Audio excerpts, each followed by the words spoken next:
이렇게 생겼습니다. 둘 중에 하나가 올 거예요. have 플러스 과거분사, 즉 우리가 과거분사를 뭐라고 하냐면요. pp라고 하거든요. 그래서 have 플러스 pp 혹은 has 플러스 pp 요렇게 생긴 친구를요. 현재 완료라고 부릅니다. 그러니까 앞으로 여러분이 현재 완료를 공부를 할 때 have 플러스 pp가 나왔다. 아니면은 has 플러스 pp가 나왔다 라고 하면 그렇지 이 친구들이 바로 현재 완료야 라고 기억을 해주시면 되겠어요. 그래서 현재 완료는 크게 have pp와 has pp 이렇게 두 가지로 나뉘어지는데요. 그러면 언제 우리가 have pp를 쓰고 언제 우리가 has pp를 쓸까요? 뭘 보고 여러분이 판단을 해주셔야겠어요? 주어를 보고 판단을 해주셔야겠죠. 주어가 무엇이라면, 주어가 만약에 3인칭 단수라면 그러면 그때는요, 뭘 써줄 거냐면 has 플러스 pp를 써줄 거예요. 그런데 만약에 주어가요, 3인칭 단수가 아닌 그 어떤 것이라면 아무거나 상관이 없거든요. 예를 들자면 1인칭이라던가 2인칭이라던가 즉 나, 너 아니면은 또 2명 이상이 되면 즉 3인칭 복수가 되거나 1인칭 복수, 2인칭 복수가 되면 걔네들은 다 어디에 해당이 되는 거냐면 이 3인칭 단수가 아닌 친구들에 해당이 되죠. 그죠? 그러니까 이렇게 3인칭 단수가 아닌 친구가 오면은요. have 플러스 pp가 됩니다. 근데 만약에 주어가 3인칭 단수가 왔다 라고 하면 어떻게 표현을 해준다? has 플러스 pp로 표현을 해준다는 거죠. 여러분 이걸 어떻게 해주셔야 되냐면요. 정말 잘 기억을 해주고 있어야 됩니다. 그래서 문장을 쓰실 때 지금 주어가 3인칭 단수인가? 라는 걸 보시고 3인칭 단수다 라고 하면 어떻게 써줘야 된다고요? has 플러스 pp로 써주셔야 돼요. has로 해주셔야 돼요. 근데 주어가 3인칭 단수가 아니에요. 다시 말하면 1인칭이라던가 2인칭이라던가 혹은 3인칭이지만 단수가 아니라 복수예요. 그러면 어떻게 되냐면 have bpp로 가야 된다는 거죠. have 플러스 pp로 가주셔야 돼요. 자, 그러면 형태 이제 여러분 알겠죠? 그죠? have pp 아니면 has pp 둘 중에 하나가 오게 될 텐데요. 진짜 중요한 것은 그렇다면 현재 완료가 나타내는 게 뭐냐는 거죠. 우리가 문장에서 현재 완료를 만났을 때 이 현재 완료를 어떻게 해석을 해야 될까? 그게 정말로 중요한 내용이잖아요. 현재 완료는 어떤 친구를 우리가 현재 완료라고 하냐면 조금 어려운데요. 과거에 일어났던 동작이나 아니면 과거의 어떤 상태가 지금까지 영향을 주는 경우에 그때 현재 완료를 사용을 합니다. 자, 그러니까 과거에 어떤 일이 일어났는데요. 과거에만 끝이 나는 게 아니라는 거죠. 과거에 일어났지만 여전히 현재도 영향을 주고 있단 말이에요. 그럼 그럴 때 어떤 말을 쓸 거냐면 우리가 현재 완료라고 하는 요 문법을 쓸 거라는 겁니다.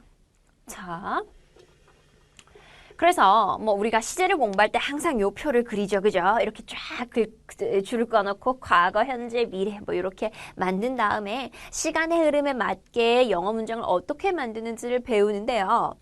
자, 여러분 어떤 한 시점을요. 우리가 과거라고 이야기를 할게요. 그리고 지금을 현재라고 이야기를 할게요. 그러면 우리가요, 과거 시제를 써서 문장을 쓰면 이 과거만 이야기를 하고 있는 문장이 됩니다. 현재 시제를 쓰면은요, 현재를 말하고 있는 문장이 돼요.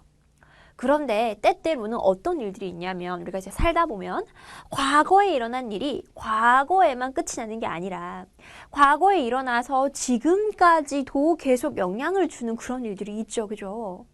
그런 일들을 표현을 할 때 현재 완료를 써줄 거예요. 그래서 과거에 일어난 일이 과거에 일어난 것으로 끝나지 않았어. 과거에 일어났지만 지금에도 계속 영향을 주고 있어. 라고 그렇게 문장을 만들고 싶으면요. 현재 완료를 써주는 건데요. 그렇다면 원어민이 현재 완료를 썼을 때 원어민은 과거에 대한 이야기를 하고 싶은 것일까요? 아니면 현재에 대한 이야기를 하고 싶은 것일까요?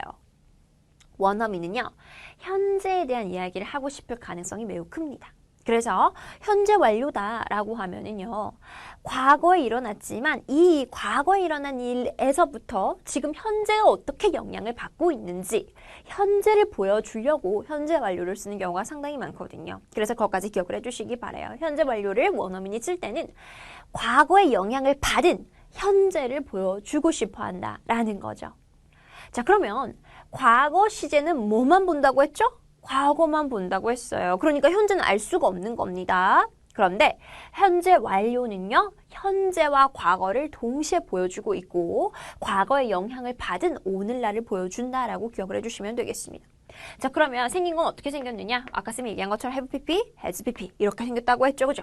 그리고 요 PP 형태를 여러분이 따로 써주셔야 되기 때문에 요 현재 완료 문장이 굉장히 만들기 어려운 거예요. 영어 동사는 각각의 동사마다 자신의 이 PP 형태를 다 가지고 있거든요.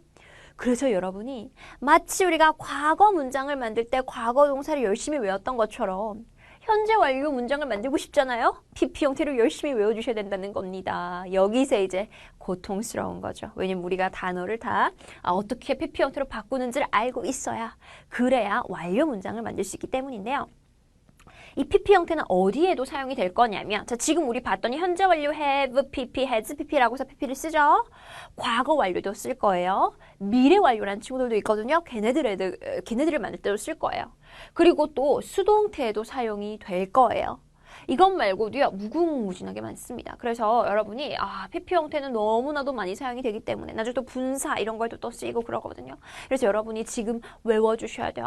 PP 형태를 일찍 공부할수록 오히려 편하다라고 생각을 해주셔야 돼요. 미루게 되면 안 외워야지, 외우는 거 너무 싫어, 외우는 거 너무 나는 고통스럽고 싫어라고 해서 피하다 보면은요, 나중에 과거 완료도 공부를 못하고 미래 완료도 공부를 못하고 진짜 중요한 수동태 이런 것도 제대로 공부를 못한다는 거죠. 그렇기 때문에 그냥 지금 외우자라고 생각을 해주시고 지금 중요한 단어의 3단 변화, 과거형과 그리고 과거 분사형, 즉 PP 형태가 어떻게 생겼는지는 꼭 여러분이 외워주셔야 됩니다.